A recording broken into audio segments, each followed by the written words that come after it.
সার্জিস আলমকে আইনি নোটিশ, বিস্তারিত থাকছে অগ্রযাত্রা ডেস্ক রিপোর্টে। সামাজিক যোগাযোগ মাধ্যমে উচ্চ আদালতকে নিয়ে মর্যাদাহানিকর মন্তব্য করার অভিযোগে জাতীয় নাগরিক পার্টির উত্তরাঞ্চলের মুখ্য সংগঠক সার্জিস আলমকে আদালত অবমাননার আইনি নোটিশ দেওয়া হয়েছে।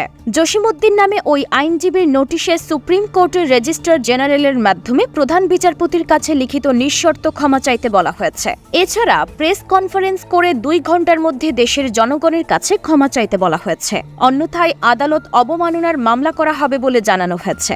নোটিশ পাঠানোর পর আইনজীবী জসিমউদ্দিন জানিয়েছেন, ডাকযোগের পাশাপাশি সার্জিস আলমের হোয়াটসঅ্যাপ নাম্বারেও নোটিশটি পাঠানো হয়েছে। নোটিশে বলা হয়েছে, বিএনপি নেতা ইঞ্জিনিয়ার ইশরাক হোসেনের শপথ ইস্যুতে রিট খারিজের পর সার্জিস তার ফেসবুক পোস্টে রায় নিয়ে একটি প্রতিক্রিয়া দিয়েছেন। তিনি লিখেছেন, মব তৈরি করে যদি হাইকোর্টের রায় নেওয়া যায় তাহলে এই হাইকোর্টের দরকার কি? সার্জিসের এমন মন্তব্যের মাধ্যমে বিচার বিভাগের বিষয়ে অসম্মান দেখিয়েছেন, যেটা মর্যাদাহানিকর ও আদালত অবমাননাকর বলে মনে করেন নোটিশ পাঠানো আইনজীবী।